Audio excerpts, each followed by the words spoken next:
Bonjour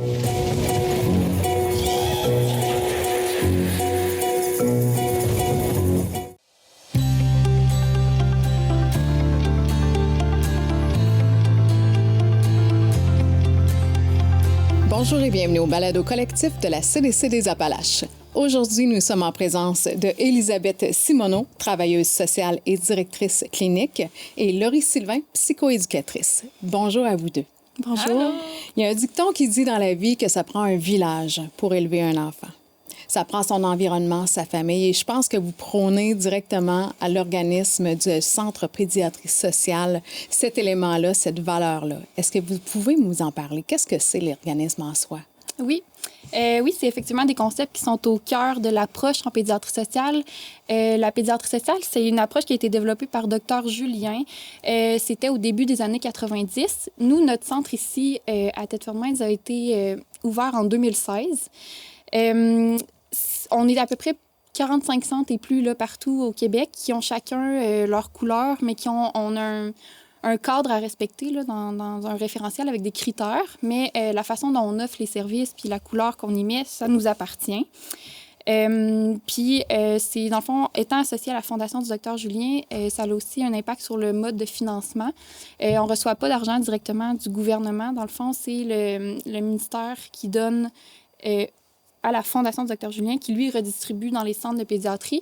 Mais ça va rejoindre seulement un petit pourcentage de l'argent qu'on a besoin pour faire vivre le centre de pédiatrie sociale. Fait que c'est pour ça là, qu'on va beaucoup être présent à travers des levées de fonds, le souper bénéfice, la guignolée, plein d'événements qui reviennent, puis aussi des dons récurrents là, de certains donateurs qui choisissent de donner à la cause via des ententes financières. Fait que c'est comme ça que ça fonctionne d'un point de vue un peu plus financier. Puis oui, c'est pour accompagner les enfants tout au long de leur trajectoire de vie, fait que 0-18 ans, les enfants en situation de vulnérabilité. Fait que je peux laisser Laurie parler un peu plus de la mission concrètement. Fait que c'est ça, on vient vraiment en aide aux enfants de la région. Fait qu'on s'en tient à la région ici de la MRC des Appalaches. Fait que c'est les enfants qui sont plus vulnérables. Ça peut être autant au niveau financier, mais également en termes de des familles qui sont nombreuses, puis qu'un enfant va peut-être avoir moins sa place, va plus chercher sa place. On va pouvoir venir en aide à ces familles-là. Également, des familles qui sont plus vulnérables au niveau des comportements qu'on retrouve qui ressortent beaucoup dans les écoles ou dans les camps de jour l'été. Fait que c'est vraiment tous des enfants qu'on va venir en aide à ces familles-là. Puis c'est justement ces personnes-là qui peuvent les référer à nos services. Là. Fait que autant si c'est des enfants qui ressortent plus dans les écoles, bien, les écoles peuvent faire une référence à nos services. Les camps de jour également, même les médecins de famille, tout ça qui peuvent, avec la clientèle avec laquelle on peut travailler.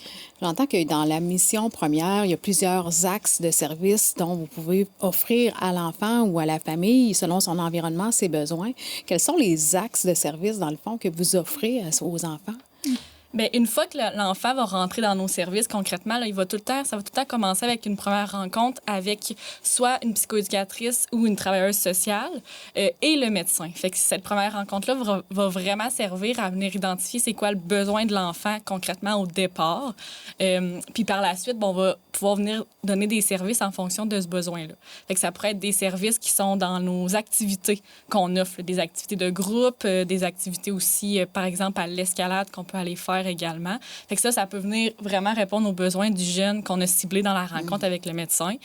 Ça peut aussi être des besoins plus particuliers, donc de référer vers les services qui vont pouvoir offrir le bon service, en fait, pour cet enfant-là. T'sais, nous, on fait pas de langage, de services d'orthophonie. Fait que on va référer, s'assurer que les services sont mis en place. Puis ça peut aussi être des services plus individualisés, là, en 1 pour 1 avec la psychoéducatrice associée au dossier, si besoin aussi, on se rencontre. Là. Quand on parle de trajectoire, on parle de vous êtes référencé comment? Par l'école, par le CI3S, par... Oui. Tous ces partenaires-là, tous les acteurs significatifs autour de l'enfant peuvent faire une référence. Les familles peuvent elles-mêmes demander les services aussi. Puis là, après, il y a tout le processus d'analyse de demande de la référence. Là, nous, on est appuyés cliniquement par une grille avec des critères de vulnérabilité qui nous permet d'orienter un peu puis de s'assurer d'une équité dans la prise des nouvelles demandes de services. Là. Fait que ce processus-là, une fois qu'on a reçu la demande de service, puis le but étant toujours d'accompagner les enfants pour qu'il y ait un plein épanouissement dans leur santé globale, dans leur développement. Fait que c'est là, l'offre de service qui se décline ensuite, autant nous à l'interne sur qu'est-ce qu'on peut faire pour accompagner l'enfant en s'appuyant sur ses forces, ses besoins, mais aussi quel partenaire de la communauté on peut aller chercher qui va être un allié significatif et important pour venir en réponse à ces besoins-là. Fait que c'est vraiment l'esprit de concertation, de travailler tout le monde ensemble dans la même direction et surtout de donner une voix à l'enfant. Parce que même cette rencontre-là d'évaluation-orientation, aussi petit que l'enfant est, on va l'amener à participer, on va le questionner directement sur toi, qu'est-ce que tu trouves le plus difficile ou au contraire, qu'est-ce qui va bien pour qu'on puisse se servir des forces pour balancer les défis qu'il rencontre. Fait qu'il y a vraiment une place importante là, qui est réservée à l'enfant lui-même. Chaque enfant a sa particularité. Hein? On voit, il y a différents niveaux. J'imagine que lorsque vous recevez un enfant, cet enfant-là peut avoir un défi mineur comme il peut avoir un défi majeur. C'est ce que je comprends. Et dans tout ça, vous pouvez l'appuyer, le soutenir, l'accompagner ou le diriger vers d'autres organismes qui vont pouvoir le soutenir davantage. De quelle façon, justement, dans un cas tangible, on est capable d'aller ressortir ces points-là? Parce que là, on parle de critères, d'analyse. C'est une longueur épouvantable pour un enfant, sa famille, de dire, OK, on fait affaire avec le centre de pédiatrie sociale, ils vont faire une analyse. C'est une analyse qui est longue? Ben là, au niveau des délais de traitement de demande, il y a ça qui varie selon le besoin. Le besoin et la capacité de notre équipe de prendre en charge. On va toujours privilégier d'offrir des soins et services de qualité aux enfants qu'on a déjà dans nos services avant d'en prendre des nouveaux. Fait que tout ça là, qui permet de déterminer un petit peu le flux auquel on prend des nouvelles demandes. Fait que ça peut être long. Le traitement des références la durée est difficile à définir parce que ça peut varier. Chaque enfant est un cas par cas. Oui. Ah OK. oui, c'est ça que je voulais dire, c'est qu'on va toujours s'ajuster, notre intensité de service va s'ajuster aux besoins, puis les professionnels qui vont être impliqués vont aussi être ciblés, mis à part l'intervenante qui est responsable du dossier, là, selon qu'est-ce qui se présente sur la trajectoire de vie de l'enfant. Fait que, tu sais, il y a des enfants que la situation va être stable, qu'on va voir aux 6 mois en néo, puis qu'on fait juste un petit coucou, voir si tout va bien, alors qu'il y en a d'autres qui vont traverser des périodes plus difficiles, qu'on va être plus en intensité, qu'on va revoir à travers un suivi psychoéducatif ou psychosocial, ou qu'on va revoir en évaluation-orientation de façon plus rapprochée pour se réajuster, se concerter avec les partenaires. Fait que tout ça est vraiment basé sur le besoin et les forces de l'enfant. Fait qu'il n'y a pas d'offre de service claire. C'est vraiment du sur-mesure pour chacun des enfants. Chacun des enfants. Ouais. J'imagine qu'à l'interne, vous avez des acteurs qui sont importants, des collaborateurs aussi qui vont justement amener l'enfant à s'épanouir davantage. Tu sais, quand on parle d'environnement immédiat au niveau des soins de médecine socio-pédiatrique, vous avez des acteurs importants chez vous. Est-ce que vous pouvez nous en parler? Bien, comme on a dit, c'est ça, la première rencontre va tout le temps avoir lieu avec la psychoéducatrice ou la travailleuse sociale au dossier et le médecin. Fait que ces deux personnes-là, assurément, qui sont présentes dans la vie de l'enfant. On veut aussi avoir ses parents à cette rencontre-là parce que c'est très significatif. Là, sont les premiers donneurs de soins, ils sont dans le milieu de vie premier de l'enfant. On peut aussi, des fois, demander à ce que les enseignants soient là ou les personnes qui offrent des services qui gravitent autour de l'enfant pour venir donner aussi leur point de vue, leurs idées, comment on peut tous réfléchir ensemble à une solution. Puis au sein du Centre de pédiatrie sociale, on a aussi une TES qui va vraiment venir organiser les activités du milieu de vie pour les activités qui peuvent répondre aux besoins identifiés dans cette rencontre-là. On va aussi avoir l'infirmière qui pourrait par la suite prendre un petit peu la suite du médecin dans les rencontres d'évaluation si on se rend compte que ça pourrait être plus fait avec l'infirmière. C'est moins, comment je pourrais dire, moins... L'aspect médical est moins important ou la situation est moins complexe d'un point de vue... Fait que l'infirmière pourrait venir également mettre son petit grain de sel dans ce dossier-là. Il y a également les bénévoles on ne veut pas oublier, là, qui... par exemple, il y a une bénévole qui était venue faire une activité d'art avec les jeunes, qui était venue montrer sa passion puis son talent avec les jeunes. Fait que, on les oublie pas aussi. Puis ça peut aussi être également durant nos rencontres d'évaluation-orientation, quand on rencontre rencontre des fratries, là, des enfants d'une même famille, mais il y a une bénévole qui va pouvoir venir s'occuper des jeunes pendant les différentes rencontres. Fait qu'il y a tout ce monde-là autour des enfants. Wow. Je suis vraiment impressionnée de voir à quel point vous avez quand même des axes de services qui sont vraiment ouverts, puis plein de possibilités du sur-mesure, parce qu'il n'y a pas un enfant qui est pareil, tout le monde a son petit besoin particulier. Est-ce que vous voyez comme ça, on se discute, là, mais est-ce que vous voyez une croissance à travers les années dans vos statistiques de rapporter sur une certaine échelle? Oui, bien, au niveau des besoins, c'est clair que les besoins sont grandissants dans la région, puis il y a de plus en plus d'enfants qui présentent des besoins complexes ou qui ont besoin de services, peu importe la nature. Ce qu'on s'aperçoit aussi, c'est que nous, on a un certain plafond, entre guillemets, de capacité de prise en charge parce que, ayant un modèle financier qui est dépendant, veut pas, de la contribution de la communauté et la recherche de personnel, point, là, la rétention, mais aussi c'est des travailleurs sociaux, des psychoéducatrices, il y en a pas énormément non plus dans la région. Fait qu'on s'aperçoit on est un peu en stabilisation de c'est quoi qui est réaliste pour nous dans le temps en nombre d'enfants à accompagner en fonction de nos ressources puis en fonction du potentiel de notre région à supporter financièrement l'organisme. Fait qu'on est un peu dans cet exercice-là de trouver notre équilibre. Fait que la prochaine année, mais les 2 prochaines années, en tout cas, on est à voir justement pour se stabiliser là, d'un point de vue clinique, de trouver notre aire d'aller avec les services médicaux, les services psychosociaux, psychoéducatifs, versus les besoins grandissants. Puis là, il est là notre malaise, nous, comme intervenants, de se dire, mon Dieu, mais on voudrait tous pouvoir les prendre en charge, mais parfois, on n'est pas le meilleur service pour eux en fonction de leur profil puis de leurs besoins. Puis parfois, bien, on est aussi limité dans le nombre de demandes qu'on peut prendre par année. Fait qu'on se doit parfois de mettre les demandes de services sur pause, le temps de stabiliser le tout, puis on retrouver notre équilibre. Là. Fait que, mais oui, c'est clair que les besoins sont grandissants. Parce que vous, dans le fond, ce que je comprends, c'est qu'on n'a pas la pleine entière capacité de pouvoir assouvir les besoins présentement qui sont en croissance avec le nombre d'enfants et le nombre de besoins qui va en élévation. Est-ce que vous pensez aider? Est-ce que vous avez un nombre quantitatif de dire on aide tant d'enfants par année? Est-ce que vous êtes en mesure d'avoir ces chiffres-là? Oui, on fait toujours une reddition de compte là, à chaque année. Fait que l'année passée, on était autour de 220 enfants. Fait que ça varie comme ça là, d'une année à l'autre selon plein de facteurs, là, mais on se situe pas mal autour de ce chiffre-là. Puis on a quand même plusieurs statistiques là, à ce niveau-là. Au niveau de l'intensité de service, on est un des centres de pédiatrie qui se démarque en termes de nombre d'interventions par enfant. Fait que, on fait ce qu'on peut avec les ressources qu'on a, mais je pense qu'on fait une belle différence. De vous autres, vraiment.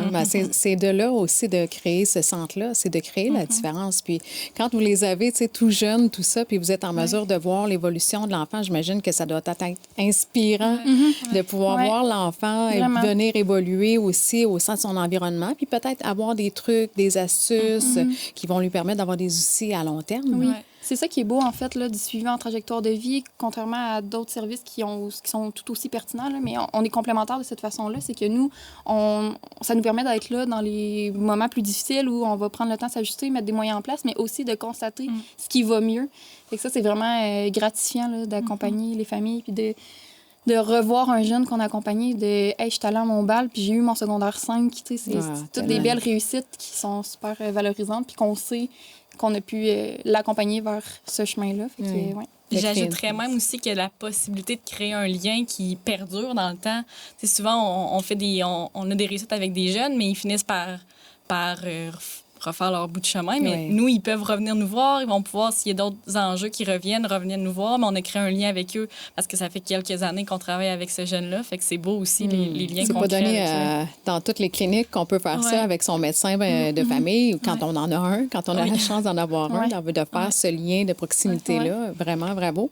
Quels sont les points positifs que vous pouvez faire ressortir, justement, d'un enfant qui part de... on va le dire comme ça, à la base, qui manque d'astuces, qui n'a peut-être pas un environnement adéquat ou une famille qui manque peut-être de ressources. Comment on fait pour trouver ces points positifs-là? Oui, il y a tout, je ne sais pas si ça va répondre directement à la question, mais le point que j'avais envie d'ajouter, il y a tout le profil de notre clientèle qui se démarque aussi. On a un peu c'est comme ça qu'on est complémentaire des autres services, c'est qu'on a un peu le rôle et le mandat d'aller chercher des familles qui ne se sentent pas concernées par les ressources formelles, qui n'iront pas cogner au CLSC parce qu'ils ont des défis avec leurs enfants. Puis ça, pour plein de raisons, plus au niveau, entre autres, de la méfiance. Là. Ça peut être, par exemple, des familles qui ont vécu des mauvaises expériences avec les services puis qui sont plus réfractaires, plus méfiants. Fait que l'approche de la pédiatrie sociale répond bien à ça, puis c'est une belle façon d'aller chercher ces familles-là parce qu'on prend le temps de faire les choses autrement.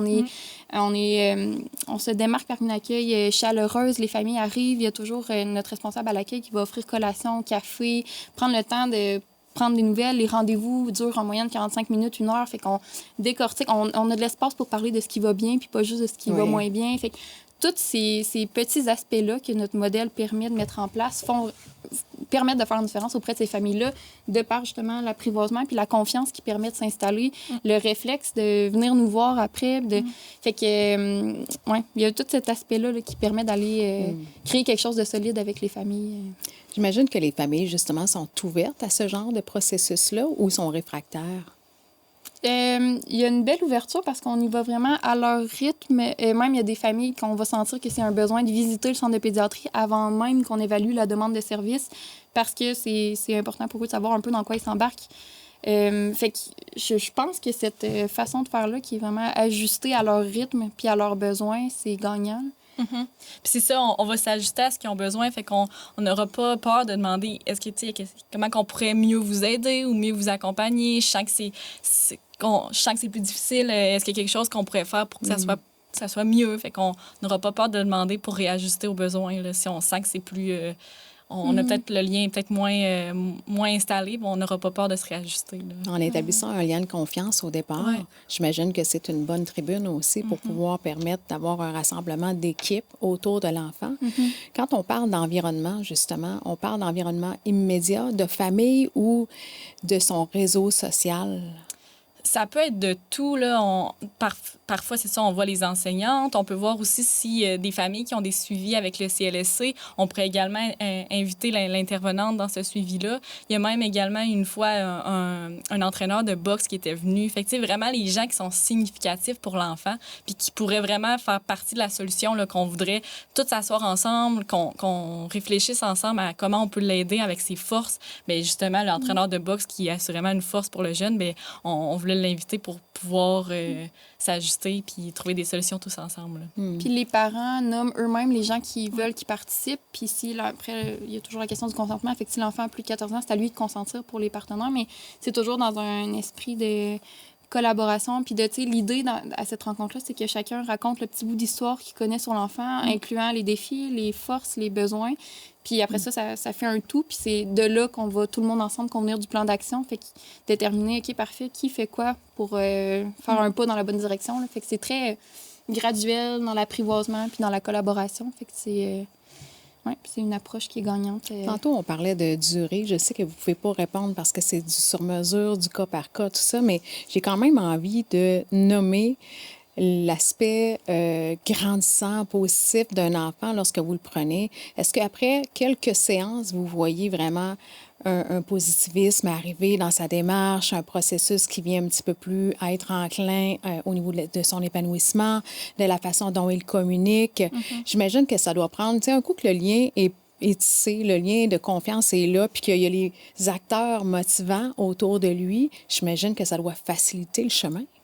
Bien oui, quand on a créé un lien avec l'enfant, puis que par la suite, il vieillit, puis qu'il y a d'autres besoins, d'autres défis s'ajoutent, bien c'est sûr que des fois, on n'est pas nécessairement la ressource qui va pouvoir aider à ce jeune-là, puis on veut aussi le préparer à ses 18 ans, à sa vie d'adulte. Fait que quand le lien est créé, le transfert par la suite aux ressources qui vont pouvoir répondre à son besoin sont vraiment plus facilitants.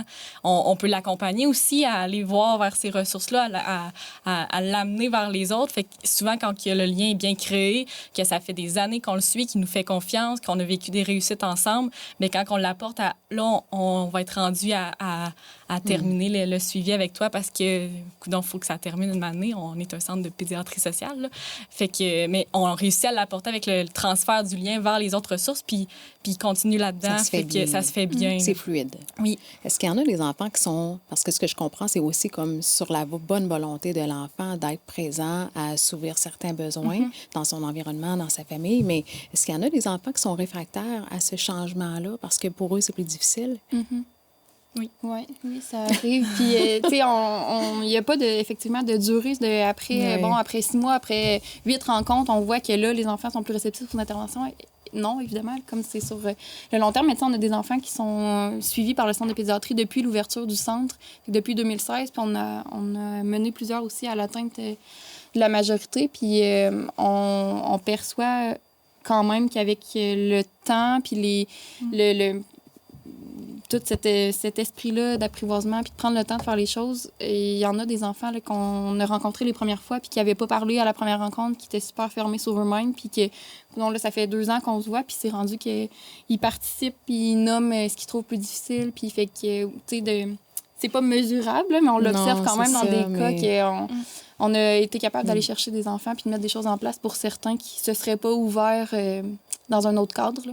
Ça permet d'avoir une meilleure communication, puis de faire voir aussi à l'enfant que plus il communique ses besoins en bien, comment il se sent positivement, plus il va avoir une évolution qui va être rapide aussi. Puis ça va permettre aussi à sa famille, j'imagine, de voir toute son évolution, sa croissance, d'être fier de lui, que l'enfant puisse être fier de lui aussi dans ce processus-là, parce que vous êtes tous des acteurs qui veulent son bien à la base. Vraiment. Merci beaucoup. Vous faites vraiment une belle différence, le Centre de pédiatrie sociale en Appalaches, dans toute la communauté ici. Merci beaucoup de votre passage en studio. On aurait pu en parler encore longtemps, mais ça a été un plaisir de vous recevoir. Merci de nous avoir reçus. Merci.